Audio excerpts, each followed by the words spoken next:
Hey everyone, Victor Goliath here. Today I want to talk about a question that does not arrive politely. It does not knock. It does not wait for the right moment. It interrupts you while you are watching the news, while you are reading a story, while you hear someone describe what life feels like under fear. It shows up in the quiet parts of the day, when there is no audience to impress and no argument to win, just conscience. Why are women so often oppressed? Why are they controlled, policed, blamed, silenced, and sometimes abused, even by people who claim to be moral, even by communities that claim to be righteous, and in some cases by leaders who claim to speak for God? And the deeper question behind it all is this: was it ever God's plan that a woman should live as a hostage? My answer is no. Not because it is fashionable to say so, and not because it sounds compassionate, but because it is the most consistent conclusion you get when you take the Bible seriously as moral truth rather than as a toolbox for power. God is the giver of life, and because He is the giver of life, He is also the giver of freedom, because life without freedom is not life as God designed it. It may still be breathing, but it is not flourishing. It becomes survival inside a cage. And here is where the problem becomes especially dangerous. Too many cages have been built in God's name. Too many chains have been justified with spiritual language. And when something evil is dressed up as holy, it becomes harder to confront. Because people do not only fear authority, they fear being labeled rebellious, they fear being shamed, they fear being cast out, they fear that questioning the system might mean questioning God Himself. That is how spiritual confusion becomes a prison.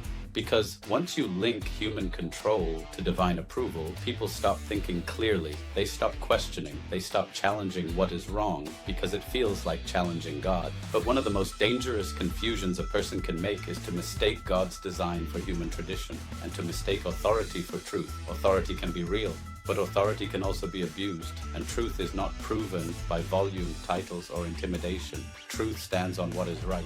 So let us slow down and climb this carefully, because this topic is so emotional that people often rush into extreme conclusions. Some people pretend that oppression does not happen. Other people act like men are naturally evil and women are naturally helpless. Both are shallow. Both miss what is going on. So what are people being told in plain terms? They are being told that oppression is normal, that is cultural, that it is religious, that is tradition, that is leadership. And in some circles they are told it is God's order. That is the headline in many minds, whether people say it out loud or not. Now here is why that story can sound convincing to people. Because in many communities, women have really been restricted for centuries. So people treat oppression like gravity. They stop seeing it as a choice. They treat it as the natural order of things. And in some religious contexts, people use selective quotations to make control sound like holiness. They speak about submission but not sacrifice. They speak about order but not dignity. They speak about leadership but not accountability. And that is where the missing constraint comes in. Because the missing constraint is power, not strength, not responsibility, power. Power is the ability to shape someone else's reality without their consent. And when power is not restrained by humility, love, and accountability, it will drift toward domination. That is not only true in marriage, it is true in politics, it is true in workplaces, it is true in families, it is true anywhere human beings are involved. If you want to understand oppression, you must understand incentives. What does someone gain by controlling another person? Sometimes it is convenient, sometimes it is ego, sometimes it is status, sometimes it is access to labor, sometimes it is access to sexuality without responsibility, sometimes it is the fear of losing control, and often it is simply this: a person feels small inside, so they try to become big by shrinking someone else. So how does the system work? Oppression usually does not start with violence. It starts with permission. It starts with ideas. It starts with language. It starts with what a community rewards and what it punishes. A woman learns early what happens when she speaks honestly. Is she listened to or is she shamed? Is she protected or is she blamed? Is she treated as a full human being or as a problem to be managed? And men learn early what happens when they control. Are they corrected or are they celebrated? Are they held accountable or are they excused? Are they challenged to become servant leaders or are they trained to become rulers? And the reason this becomes so powerful is that shame is a weapon. Shame is how control spreads without needing chains. Shame can make an intelligent person behave like a prisoner. If you want to control someone without needing to constantly supervise them, you teach them to police themselves. You teach them that their worth depends on compliance. You teach them that their safety depends on silence. And if they suffer, you teach them that it is their fault. Now, none of this is God's design. This is human distortion. So let us go deeper, because the heart of this discussion is theological. This is where many people get trapped, because they are taught that confronting oppression means attacking marriage, attacking faith, or attacking scripture. But that is another false choice. This is not an attack on marriage. In fact, it is the opposite. This is a defense of what marriage is supposed to be. Marriage matters. Marriage is sacred. Marriage is a covenant.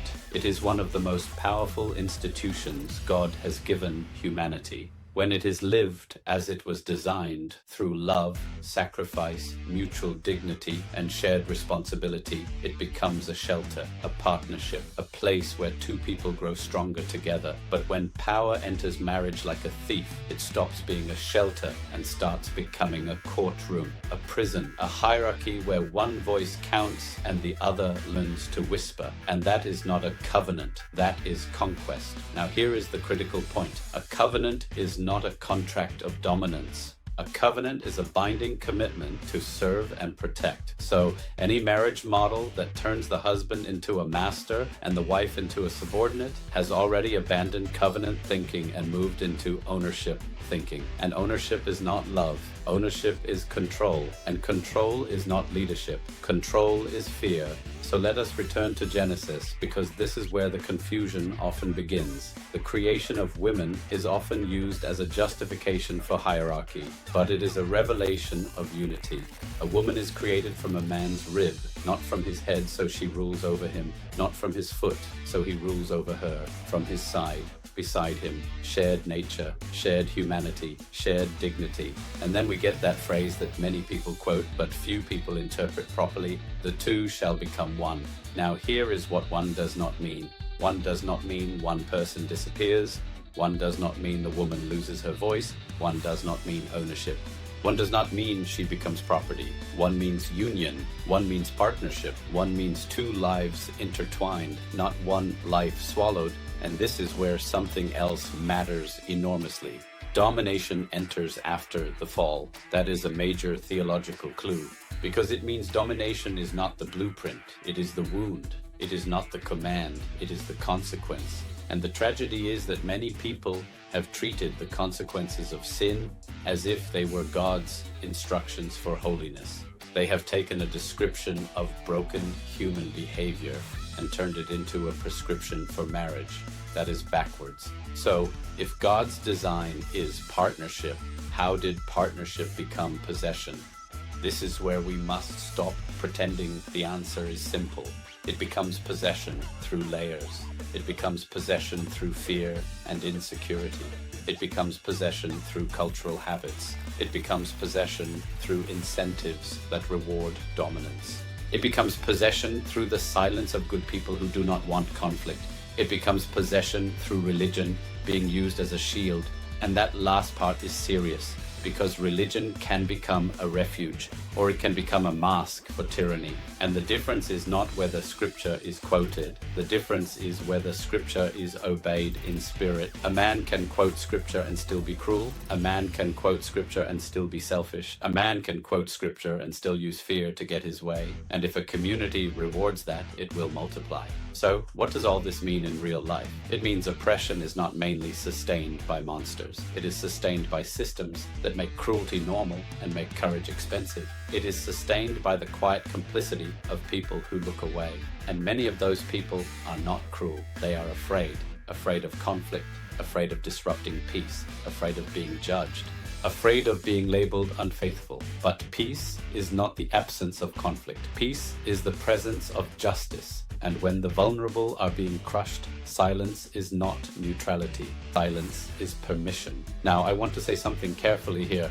This message is not designed to produce hatred toward men, and it is not designed to turn women into permanent victims. The goal is not to create a gender war. The goal is clarity, because clarity protects people. Clarity helps women name what is happening, and clarity helps good men become better men, because it forces them to reject entitlement and embrace responsibility. This is how it should land.